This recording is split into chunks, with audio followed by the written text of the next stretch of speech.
जय मसीह की। Good morning.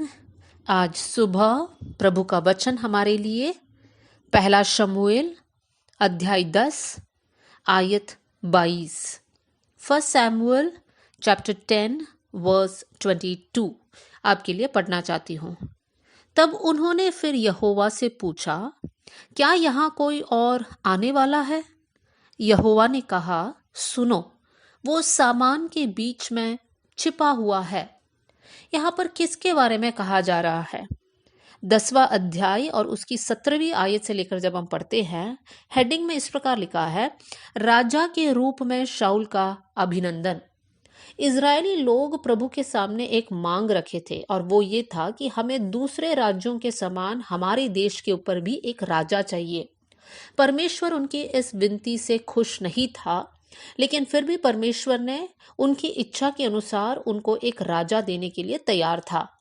और यहाँ पर शमूएल भविष्यवक्ता सारे इजरायली प्रजा को इकट्ठा किया है और शमूएल यहाँ पर चिट्ठी डालता है कि कौन से गोत्र से, कौन से कुल से, किसके परिवार से किसका बेटा राजा बनेगा।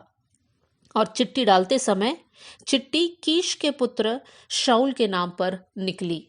तब यहाँ पर सारे लोग शाऊल को ढूंढ रहे हैं और उस समय पर जो आज हमने सुबह पढ़ा हुआ आयत है वर्स 22, यहाँ पर हम पढ़ते हैं, तब उन्होंने फिर यहोवा से पूछा, क्या यहाँ कोई और आने वाला है? मतलब वो लोग प्रभु से पूछ रहे हैं, परमेश्वर क्या शाऊल यहाँ पर आने वाला है? क्या शाऊल यहाँ पर नहीं है?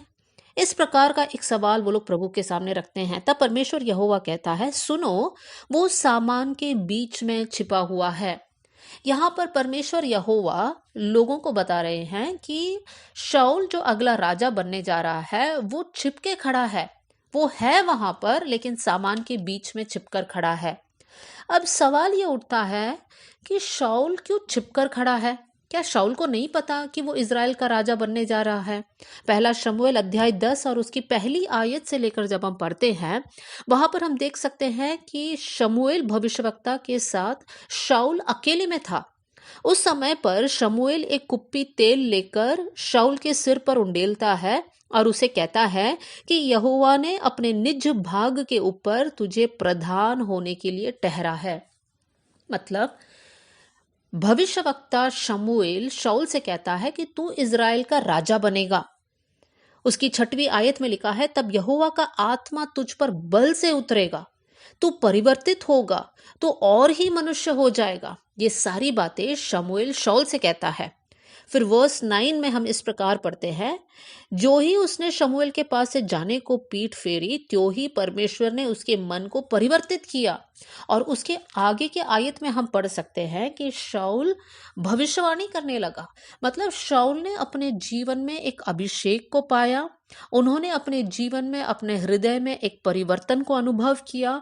वो भविष्यवाणी करने लगे। उनको मालूम है कि परमेश्वर ने मुझे राजा करके अभिषेक किया है। लेकिन अब जब समय आया कि सारे इजरायलियों के सामने ये घोषणा किया जाए कि शाऊल इजराइल का राजा बनेगा, उस समय पर शाऊल दिखाई नहीं दे रहा है। शाऊल कहाँ गया? शाऊल छिपके खड़ा है। मेरे प्रियो, शाऊल क्यों छिपके खड़ा है? शाऊल को क्या लगता, उसके छिपने से क्या प्रभु उसको देख नहीं सकता?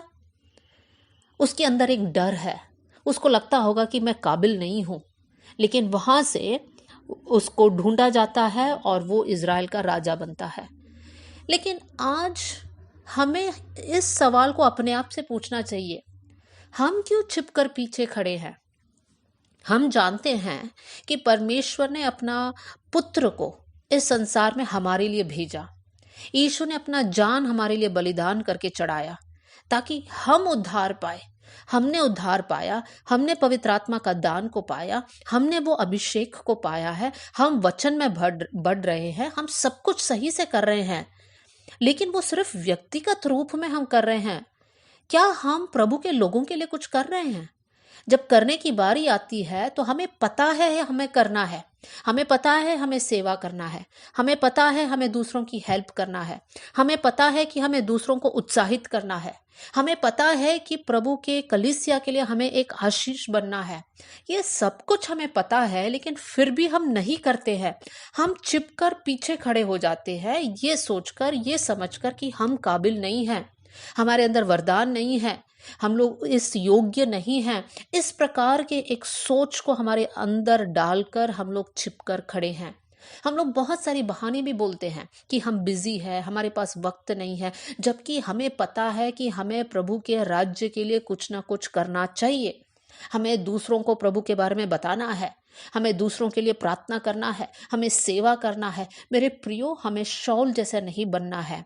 अगर आज ये वचन आप सुन रहे हैं और आपको इस प्रकार लग रहा है कि हाँ, मैं पीछे छिपकर खड़ा हूं या खड़ी हूं, आज प्रभु का वचन आपको उत्साहित करे कि आपको निकलकर प्रभु के लिए कुछ करना है। अब सवाल यह है कि हम क्या करें। ये सवाल आप प्रभु से पूछिए, प्रभु मैं आपके राज्य के लिए क्या करूं। परमेश्वर आपके मन में विचारों को डालेगा, प्रभु दूसरों के जरिए आपसे बात करेगा और आप प्रभु की सेवा के लिए इस्तेमाल किया जा सकते हैं। मेरे प्रियो, परमेश्वर ने एक उद्देश्य के साथ हमें संसार में भेजा है। हमें छिपकर पीछे खड़े नहीं होना है, लेकिन प्रभु के लिए हमें सेवा करना है, प्रभु के नाम की महिमा करना है, परमेश्वर के नाम को हमारे जीवन के द्वारा ऊंचा उठाना है।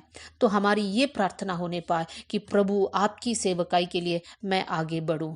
आइए हम लोग प्रार्थना करें। स्वर्गीय पिता, आज का वचन के लिए मैं धन्यवाद करती हूँ। वचन सुनने वाले हर एक भाई बहन के लिए मैं दुआ करती हूँ प्रभु, ये वचन सभी को उत्साहित करने पाए। प्रभु, आज कोई डर के कारण, शर्म के कारण या और किसी अन्य कारण प्रभु वो लोग पीछे हट रहे हैं, सेवा करने से प्रभु पीछे हट रहे हैं, मैं प्रार्थना करती हूँ आज वचन उनको उत्साहित करने पाए। प्रभु जी, वो लोग कदम को आगे बढ़ाने वाले बन जाए, अपने जीवन से प्रभु आपकी महिमा वो लोग करने वाले बन जाए कर मैं प्रार्थना करती हूँ। आपने हमारी प्रार्थना सुन ली, इसलिए धन्यवाद। आदर और महिमा आपको देते हुए यीशु के नाम से हम मांगते हैं, amen. God bless you all. जय मसीह की।